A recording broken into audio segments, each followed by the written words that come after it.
Since its opening in 1871 by Queen Victoria, the Royal Albert Hall has seen so many of the world's most talented artists appear on its stage. Well, today I'm going to be meeting with the new Chief Executive, Chris Cottrell, who's going to be shaking things up a little bit. But he's going to be opening a brand new room here in the Royal Albert Hall and has invited promoters to come along and have a little look. In the background, I can hear Mark Knopfler rehearsing. Sounds absolutely fantastic. But let's go and meet Chris first and let's see what they're getting up to in the new room.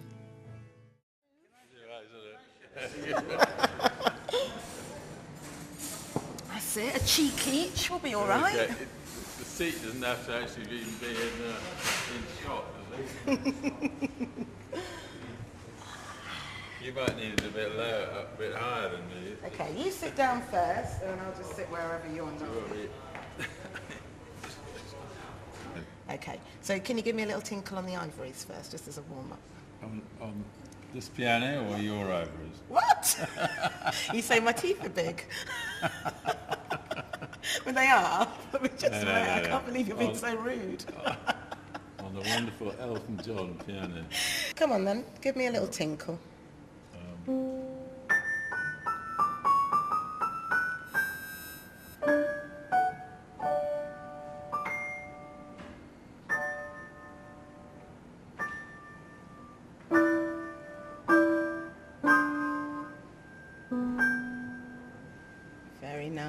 Very nice. And what do you call that piece?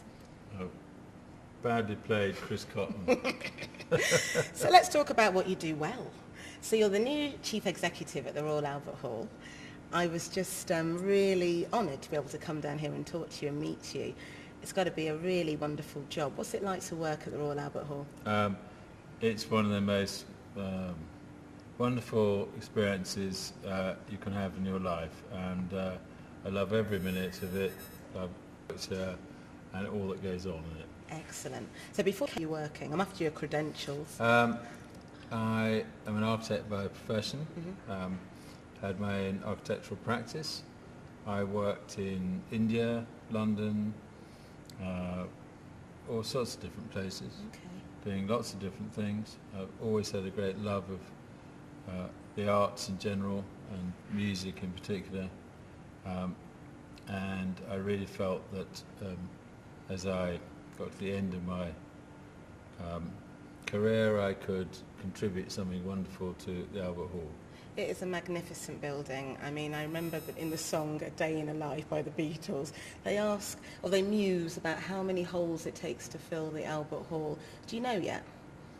I don't know how many holes, but it takes many, many notes. And all I know is that to be a unit of measurement in the standard British vocabulary is a wonderful and great thing. Wow. So I'm keen to know how you got this job then. Did you have to get an application form, fill it in? Did you come for an interview? Was there a process? I was operations director before being chief executive. Okay. I did fill an application form in. I came to, I think, at least 6 interviews. Did you? I went through quite a rigorous process, but I have to say after the first one I enjoyed everybody I met, and I would have been extremely annoyed if I hadn't got the job, because I came home and I said to my wife, I really want that job. Yeah. And if you're determined enough, I think you often achieve what you want to in life. I think you're right. So did you, once you had a sort of inkling of the people and you saw the magnificence of the building, did you start making a list of changes that you might make if you actually got the job? No, not at all. It's been a gradual process. It will be ongoing. I think this building has been here for 130 odd years. Yeah. We hope it'll be here for many more, at least another 130 more years, and it's part of its evolution. Totally. So today you open the doors to a new room in the Royal Albert Hall and you asked promoters to come down and take a look. How did that go? Well, wonderful to get so many people coming to us and seeing the room. It's a very exciting opportunity, because it is the largest room we have outside the main auditorium. We can use it for learning events, for late night jazz, for dance, for wide series of musical genres, and to cap it all, here we are sitting at Elton John's red piano. Oh my goodness. So to lead us out then, will you give us another little ditty? Oh. Something you rehearsed this could earlier. be the embarrassing bit of the interview.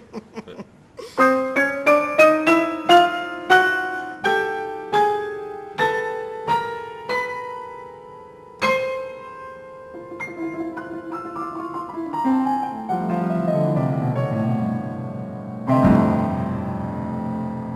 Nice.